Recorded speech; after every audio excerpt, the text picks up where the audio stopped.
দুপুর 12টার দিকে সহপাঠী হত্যার প্রতিবাদে ক্যাম্পাসের সামনের রাস্তা অবরোধ করে জগন্নাথ বিশ্ববিদ্যালয়ের শিক্ষার্থীরা।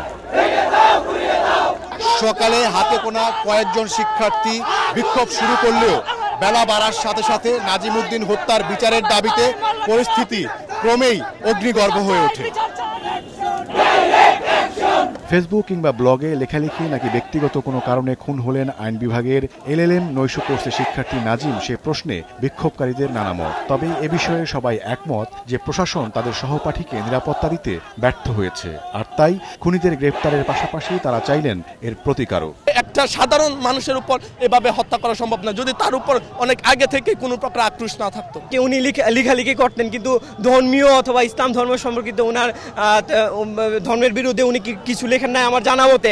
এখন হয়তোবা ওনার হত্যার পরে মানুষ এটাকে বিভ্রান্তি ছড়াচ্ছে, হয়তোবা এটার ভিন্ন খাতে পরিচালিত করার জন্য অনেকে অনেক কথা বলছে। ভাই ব্লগে লেখালেখি করতো এবং উনি হচ্ছে আওয়ামী লীগের সঙ্গে সম্পৃক্ত। আমার মনে হয় যে এই কাজ জামাত শিবির করেছে। একটি বেসরকারি বিশ্ববিদ্যালয় থেকে আইনে স্নাতক পাশ করার পর 3 মাস আগে জগন্নাথ বিশ্ববিদ্যালয়ে ভর্তি হন নাজিম। ফেসবুক আইডিতে যুদ্ধাপরাধ ও ধর্মান্ধতার বিরুদ্ধে তার অবস্থানের নজির মেলে, যদিও সেসব পোস্টের পাঠক খুব বেশি থাকার প্রমাণ মেলে না। এসব লেখালেখির জেরে কোনো গোষ্ঠী এ হত্যাকাণ্ড ঘটাতে পারে বলে মনে করছে পুলিশ। সূত্রপাত আমাদের কাছে মনে হয়েছে যে সেটা সিলেট থেকেই, যারা হত্যা করেছে তারা সিলেট থেকেই তাকে টার্গেট করেছে।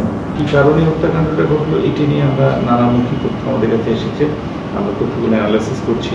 এর মধ্যে তার ব্যক্তিগত সত্যতা থাকতে পারে ওখানে, আবার তার ফেসবুক আইডি সার্চ করে আমরা যে ধরনের স্ট্যাটাস এবং যে ধরনের কমেন্টস পেয়েছি তাতে আমাদের কাছে মনে হচ্ছে যে তার কোনো গোষ্ঠী তার গোষ্ঠীয় সেন্টিমেন্টের কারণে তাকে হত্যা করে থাকতে পারে।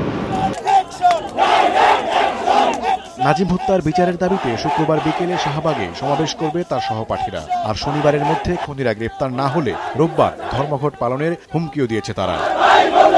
ওমর ফারুক, সময় সংবাদ, ঢাকা।